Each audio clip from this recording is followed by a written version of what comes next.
And welcome back to Team Pizza Plays. Speaking of ghosts, it looks like I am. Uh-oh. Oh, for a second I saw the 0 up in the corner. Because we're playing on extreme mode, I should point that out. So if I lose all my lives and die again, it does not save. It's basically like playing the old NES version. So I'm toast if I die again. Like, this playthrough is pretty much over. You should have told me! I would have said dumber things to distract you! Thanks, buddy. Oh, you know I've got your back. As I put a kick me sign on it. I thought you were gonna say, as I stab a knife deeply into it. Either way, it kind of works. On the blade of that knife is the kick me sign. Oh, so just add insult to injury. Yep. That's how the draw men do! Did I ever tell you about Fallen London? Go on. That little browser-based game that I play? Great game, by the way. And if you're a big fan of extra credits like I am, you might also know it as Echo Bazaar. Or at least that's what they were called way back in the day. But, Death... the setting of Fallen London, Death works a little differently in this place. I mean, if somebody slices you up into pieces, you're probably not going to come back, but a throat-slitting spree, as they put it, is no worse than really a swarm of bees. It's got to be really frustrating for serial killers. You have to ask yourself, what kind of bees do they have around their house if they're the equivalent of being stabbed repeatedly? Well, I mean, comparatively in our world. I mean, it's gonna bug you quite a bit, but you're not gonna walk... it's not really gonna have any long-term repercussions, unless you're allergic, in which case, yeah. Oh, because I was just imagining a Beejo coming up behind me and slitting my throat while he wears a Jason Voorhees mask? That's a whole other fan fiction. Like a Crypt and a Bloods bandana on his head. Like... It's funny because you grew up in that neighborhood. Sorry, I don't mean to laugh every single time you make one of those jokes. I hate to admit it. I am a dumb white kid. Like, actually knowing people of a race that isn't just like suburbanite slob is novel to me. And I wish it wasn't. I really do. Like, I wouldn't say I was in a rough neighborhood. I mean, I visited some to see other family members, but actually I grew up in a really super suburban area myself. I am also a suburbanite. You never had to go to Cleveland, did you? Oh, no. Okay. Because when I was looking on a map for the first time, when I was told, I was looking, this was back when I worked at Office Max, and I was looking around, because I was using Ashland as a base. I didn't know you lived in a different part of the state altogether.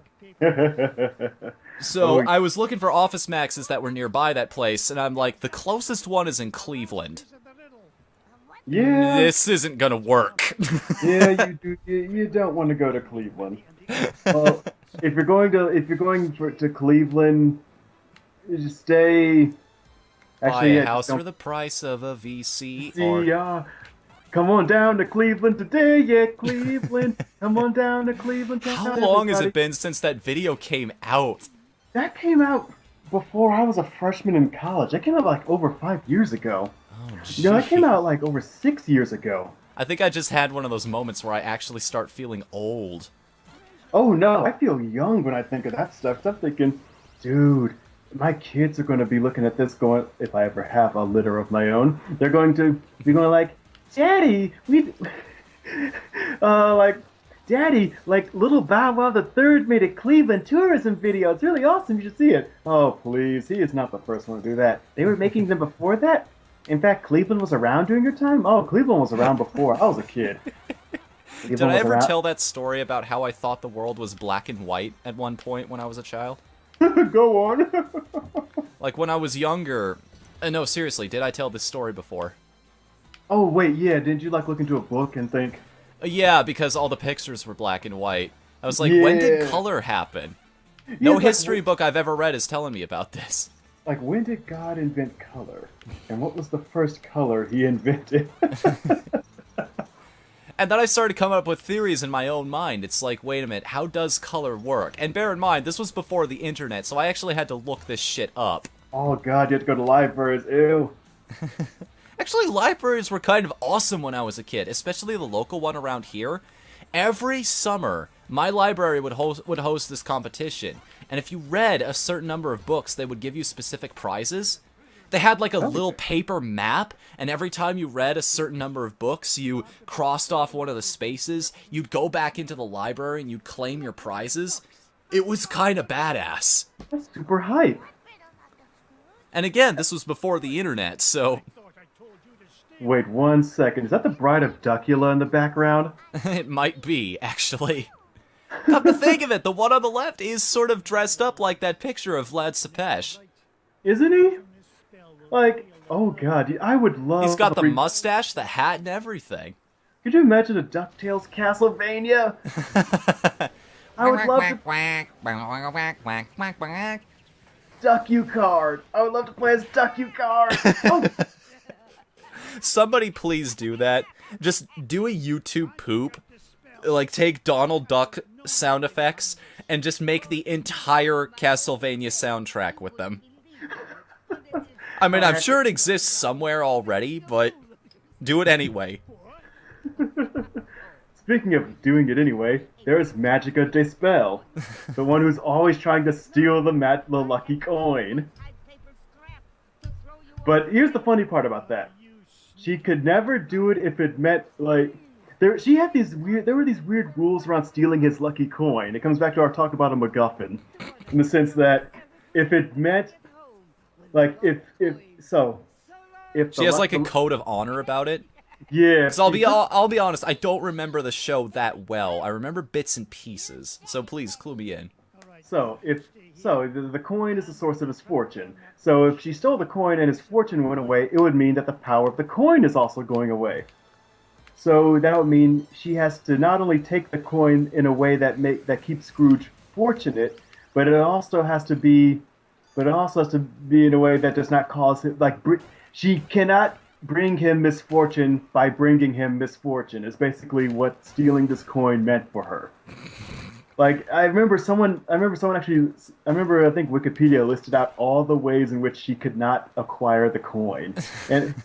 And how so many ways her and Scrooge had to team up in order to stop one of her schemes from backfiring. If all the planets align on the 4th of July, it was pretty much and you spin around in 5 circles, while whistling Dixie, while patting your head, and rubbing your belly at the same time, you might be able to steal Scrooge's coin.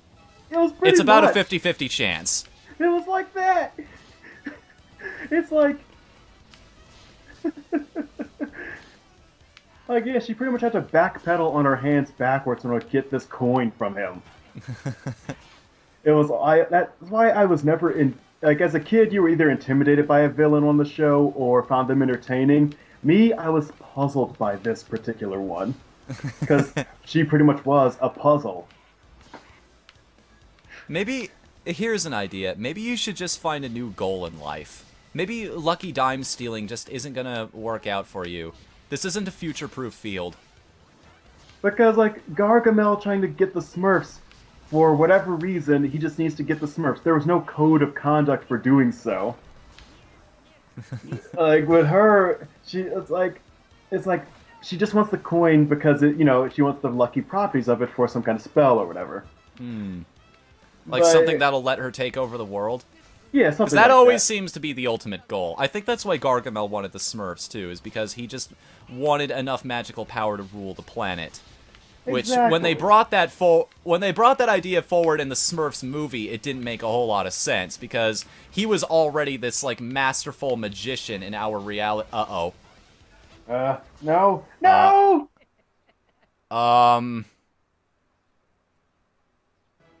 Oh, game over, man. It's a duck hunt. Game over, man. Game over, yeah. That was always my favorite. That was always my favorite game over thingy. I wanted it as a ringtone so I could just play it at the worst, best times.